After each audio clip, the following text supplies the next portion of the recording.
everyone, welcome back to my channel. Today we're going to talk about crochet mistakes. As you can see here, this is not some of my best work, so I want to show you all the tips you need to avoid so you go from this to this and really improve your crochet plushie skills.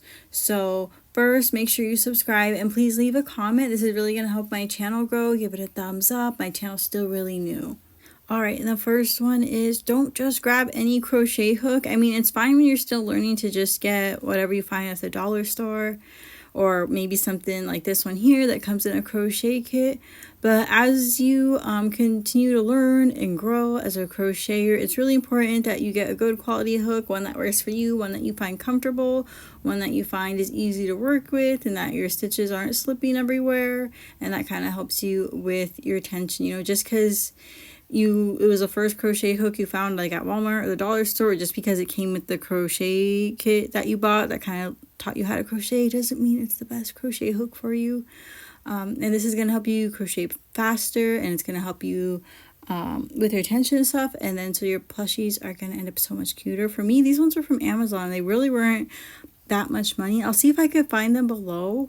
I think they're a dupe of a fancier crochet hook. I think maybe Clover, and they're ergonomic, so it's much more comfortable, so I don't have as much pain, and I could keep crocheting for longer periods of time. Okay, and the next tip is do not overstuff your plushies, especially if they're sewing like there is on this one. You could see the stuffing sticking out. So if you're sewing on a lot of pieces, and this one doesn't even have that much sewing, it's gonna come out, the stuffing. Here's another pattern that has a lot of sewing, but I stuff it very lightly. That way when I'm sewing, the stuffing is not coming out, and it's hard to put it back in. It seems like it just gets everywhere, and it seems like when you try to pull the stuffing out, even more comes out. So stuff it lightly, and if you feel like it needs more stuffing after you've sewn it on, then just make sure you tuck in the tails of the yarn. See here, I stuffed it lightly, and it came out just right. Okay, tip number 3 is do not sew with chenille yarn.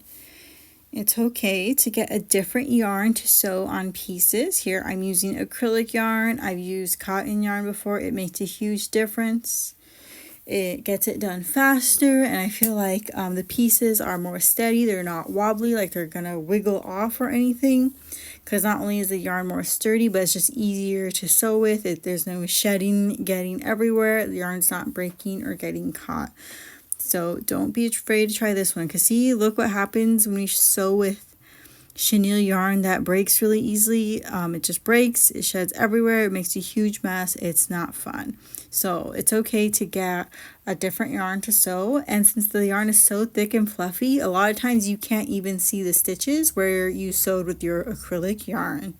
It's really easy to hide them as long as it's a pretty similar color. So give it a try.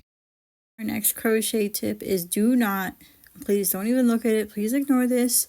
Look at the label where it says the recommended hook size for the yarn.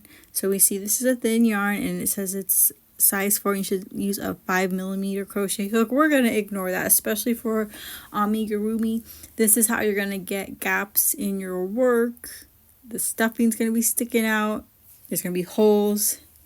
So we're going to ignore this completely, especially if you're making a plushie. Same thing here, even with this thick yarn Bernat blanket extra, what does it say? Use 11 or 15mm? Yeah, I didn't do that. I used like 11 or 9. And there's still a few gaps here and there. So make sure you're ignoring this, because here's the example. Here's what happens. You see all the gaps everywhere, little holes, and here's what happens when you ignore the recommended yarn size. No more gaps, just cuteness, and it comes out so much nicer. So whatever, just ignore it completely, and always use a smaller hook, at least 2 sizes than what is recommended. And next up, do not throw away your yarn scraps. I know it looks like junk, but it is not. If you throw these away, you're throwing away money. You are throwing away the missing piece you need to complete your projects, finish up all those works in progress. I actually have a whole video on the things you can use your yarn scraps for, no matter how big or how small. So do not throw these away. It's a huge mistake. There's plenty of uses, and obviously the most obvious one is to use as stuffing, especially if you got a market or something coming up or you're making a lot of plushies. You can run out of stuffing really fast. So save it, and there's also several other uses. Make sure you go watch that video, and please comment below, what do you do with your yarn scraps? And get a plastic bag. Some people have a jar or a little basket or something. Have a place for them, because it's gonna come in handy. There's been so many times where I'm about to finish a project, something's missing, I go back to my little baggie and the yarn scraps help. This next tip is for the beginners. If you bought a crochet kit because you wanted to learn how to crochet, it came with all the supplies you need, all in one. It seemed like a good deal, seemed foolproof, right? Sometimes that's not always the case, and if that happened to you, you didn't like how it turned out, you didn't like the yarn, don't let that discourage you from crocheting. Keep trying. These crochet kits, it's like a one-size-fits-all shirt or something, where yes, it fits everybody, but does it flatter everybody? No. Or it's like the 2-in-1 shampoo and conditioner. Yes, it gets the job done, but did it do a great job? No. It would be better if you got one shampoo that works good and one conditioner separately instead of just the all-in-one. And that's kind of with these crochet kits. Sometimes they're great, sometimes they're not.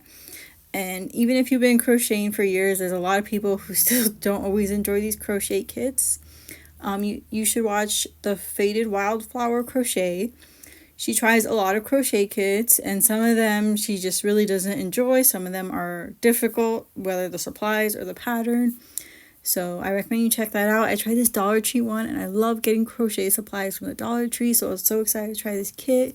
I didn't really like it. I didn't like the yarn. I did not like the plastic hook. It hurted my hands.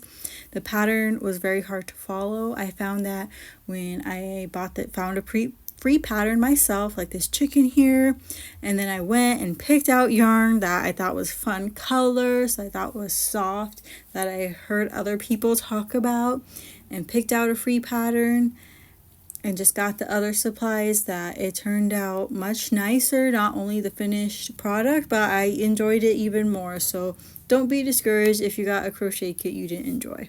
Alright, and tip number 7 is kind of 2-in-1, and this is don't be afraid to try different yarns. Like Bernat Blanket, I love Bernat Blanket. I think it's so soft. It's a good size where it's not too big, not too small, and your plushies work up to a very decent size where they're not too big or small. I know some YouTubers will only use Premier Parfait Chunky, and yes, it's a nice yarn. Yes, I like it a lot, and the plushies look beautiful, but you know what? Other yarns make nice plushies too, like Bernat Blanket. Here's the plushie I made with that.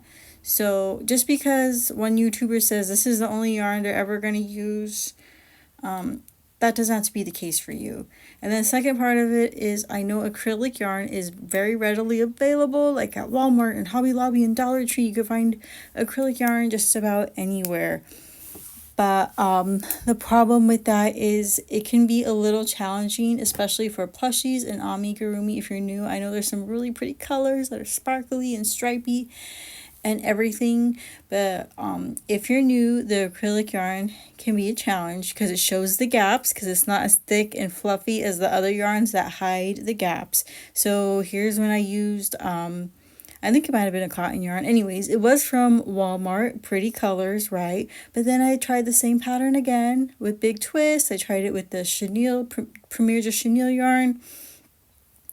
And you see there's no gaps or anything. They're still not perfect, but you don't see the gaps. And a lot of times the thicker yarns that are more fibery and fluffy, the plush polyester yarns and blanket yarns, a lot of times they hide the gaps and stuff like that. So if you're new, give it a try.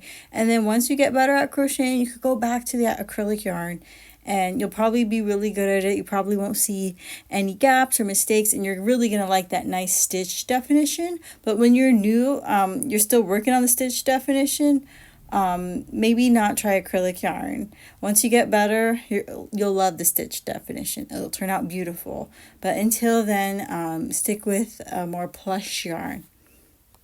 So that was it. Thank you so much for watching. Comment below if you enjoyed this video. What kind of video did you want to see next? If you found any of these mistakes to avoid helpful, please let me know. I'm still a new channel. My channel's still growing.